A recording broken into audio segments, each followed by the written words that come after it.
Today we're going to talk about a small city in southern Spain with an ancient fortress that draws people from all over the world. We think the city could be a great place to live, but surprisingly, it doesn't have a lot of foreign residents, at least not yet. So in this video, we're going to take a look at some of the pros and cons of this beautiful mountain city to help you decide if it's a good fit for you. But before we dive in, hit that subscribe button if you're thinking of moving abroad to Europe or someplace else, and follow along as we show you some of the most popular places to live abroad. Today we're going to talk about Granada, Spain. We took the train from Sevilla to Granada and it was a great experience. The train is so much more comfortable than flying. I had plenty of leg room. We could get up and walk around during the 2-hour and 50-minute train ride. And it was a lot more affordable. It was only $50 each for that trip between Seville and Granada. The time just flew by because we enjoyed looking out the window at all the amazing views. We even saw a castle way up on a hill. Are you excited for your first train travel in Europe? Yes, I am. Getting my luggage on was a little bit rough. I need to be a little more streamlined, but I can do it. And you need to be about 6 inches taller. I know. There are a few things about Granada that we didn't really like, as always. We're going to talk about those a little bit later, but first we're going to start with the things we loved. And the first is, it's a smaller city. It's not a huge city. The population is about 230,000 people.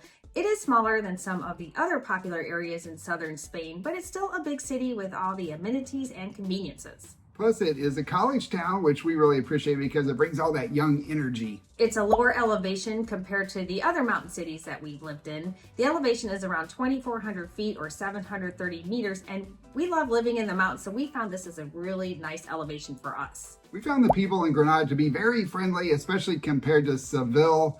And we talked to people from all over the world too. People from other parts of Europe and Asia, as well as the US and even South America. Granada is very safe. We saw a lot of women walking alone. We also saw groups of women that appeared to be there on vacation together, which is always a good sign. And we saw lots of little kids walking by themselves day and night. We went out all the time in the evenings as well, and we never ever felt nervous. One of my favorite things about Granada is the amazing history. You have Alhambra there, which is in Arabic stands for the Red Fortress or the Red Castle. It was built over 800 years ago by the Moors. It's a medieval structure. It's a hugely popular tourist attraction, draws over 3 million people per year. It's the most visited monument in all of Spain. It's a UNESCO World Heritage Site and the 8th wonder of the world, which is actually a sore subject with the Granadinos who think it should be one of the top 7 wonders of the world, but it didn't make the cut. Views of Alhambra. You don't realize how massive it is until you can see it from above. Jeez. That's amazing. We were also fascinated by the walls of Albacete. We took a long walk through the neighborhood of Albacete and Sacromonte and ended up on this hill in the middle of a field. I thought we were going to be lost, but we... No, you thought we were lost. Yes, okay, you're right. But we found our way. They started construction on that wall over 1,200 years ago. It is incredible. And then we found Ermita de San Miguel Alto, which is a hermitage and a very popular lookout. What you think, Isabella? I think these views are amazing, and it was worth the confusing hike to get up here. I kind of thought we were lost and we were going to have to turn around, but I'm glad we found our way. She did not trust my map skills. I think that's that old wall. Oh, yeah. It's really old. And of course, Granada has a massive cathedral. You can't have a Spanish city without one. The construction was ordered by Queen Isabella in 1505. It's considered a masterpiece of the Renaissance. It has really cool spires with lots of detail and carvings. And there was a guy playing a harp. He was playing Bésame, Bésame mucho. That was our song. We used to hear, there was this guy in Olón that would walk around playing his guitar and singing that all the time. It really brought back memories. There are lots of parks and museums and other activities to keep you busy. A lot of the parks have free exercise equipment, and we saw that in Ecuador too. Can you reach the pedals, Amelia? Barely. You have to scoot up. I know. People are a lot taller here. There's several hiking trails right on the edge of the city, so we didn't even need to get a car to get to them. We hiked up above Alhambra through an olive grove, which was so cool, to Silla del Moro, which is a overlook with beautiful views of Alhambra and the city below. Those views were stunning, and Alhambra is huge. I am not surprised it's the 8th wonder of the world. Amelia, this is really steep. It sure is. We're definitely getting our workout once again. We found lots of nice food stores with great options for cooking, which is a good thing because we actually cooked a lot of our own meals on this trip. We found some wonderful mercados and fruterias and a lot of organic shops. If you like to buy organic produce or other items, you're going to have a lot of options in Granada. And there's also a lot of bulk stores. There are Carrefour Express and other grocery stores like Mercadona, Moss, and Aldi as well. You can always find the chocolate. You know me, I haven't tried this brand before. It's like a chocolate-seeking missile. And Granada has great restaurants. We did cook a lot, but we still ate out. We enjoyed a lot of fabulous cuisine. Some of our favorites were Wild Food, where we had some delicious pizza and this amazing chocolate egg dessert that melted. It was so cool.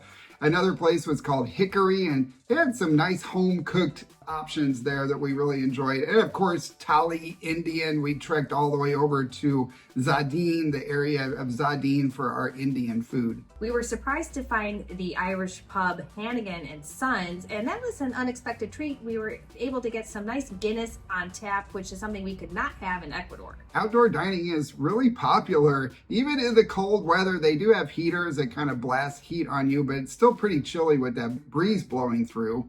Yeah, the places were packed, and they weren't just tourist places. There was a lot of local hangouts, and they were full of people as well. Part of the culture in Spain and throughout Europe is to really take your time and enjoy your meals, and sitting outside is a great way to do that. There is a lot of really good shopping, and Granada has the pedestrian outdoor mall area that was similar to Seville. Yeah, it's in the Centro area. It's just block after block of shops, both local and chain stores, and also a lot of vintage shops that Amelia enjoyed checking out. I do like checking out the resale stores. One thing to note, those local stores close often between 2 and 5:30 or 2:30 and 5:30, so you do need to plan accordingly.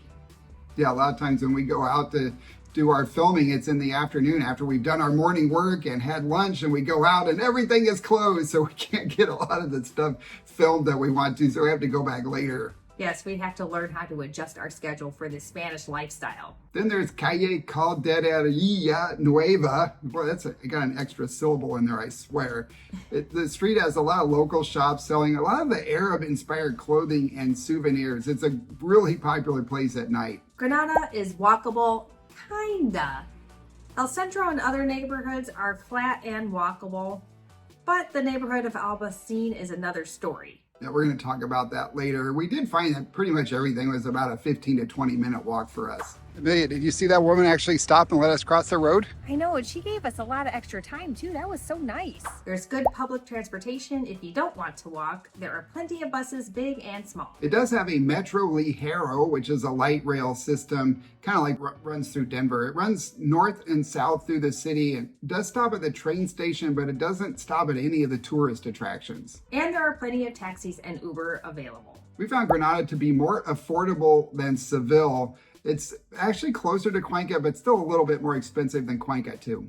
We stayed in Albacete, and our rental was much larger for less money compared to Seville. And we're really glad we stayed in this area with the amazing views of Alhambra. It was super easy for us to find our way around. However, there are other places that you can move to that are not as crowded. We looked on Idealista and found furnished rental condos, apartments for anywhere from $500 to $1,500 per month. Really depends on how big you want and where you want it.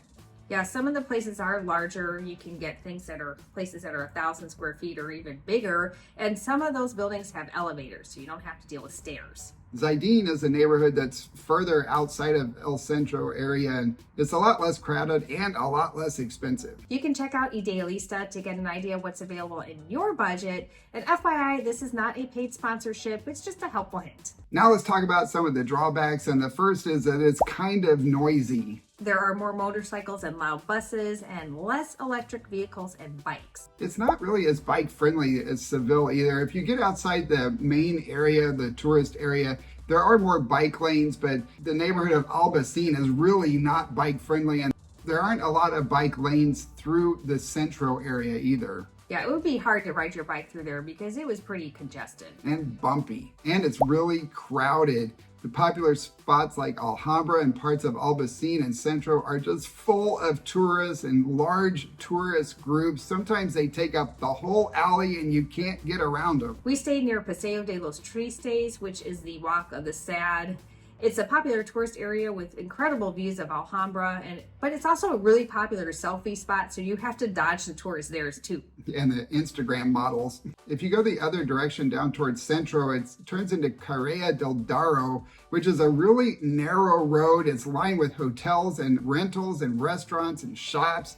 And it is so crowded. You have to share the road with cars, buses, motorcycles. We actually found it much easier to walk down into Centro by going up and taking the narrow alleyways through Albaicín down into that area. However, the walking in Albaicín can be a bit hazardous because you have uneven sidewalks and those narrow alleys, and it's steep with a lot of stairs. And the stones that they use are really slick. I guess that's from all of the traffic over the years. It's just polished and smooth, and they can be really slippery even when they're dry. And there's no handrails, so we see people going up and down these stairs like holding onto the wall because there's no handrails and it's so treacherous. Let's talk about the climate. Unconventionals, I was cold.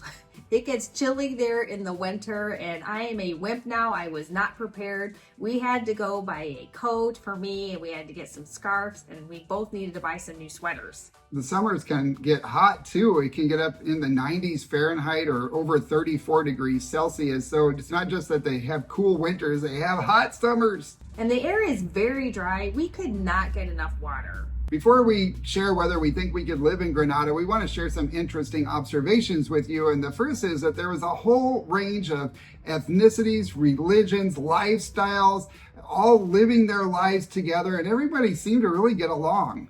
I really appreciated the contrast of the old and the new. I just found that fascinating. So we would be up wandering around Albaicín and in those really narrow alleyways, which felt like we were in a movie. And then we went down to the pedestrian center and walked into the Zara store. So it was kind of surreal.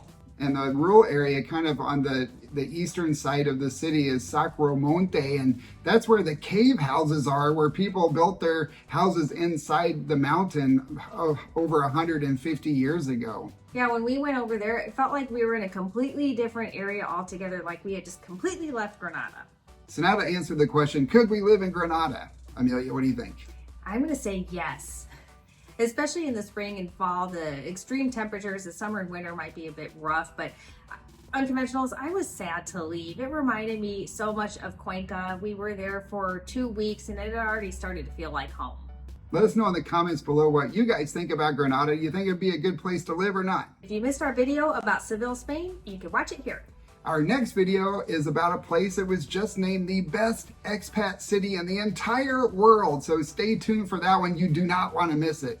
That's all we have for this video. Before you go, leave us a like, please, and we will see you all next time. Adios. Adios. Granada. Granada.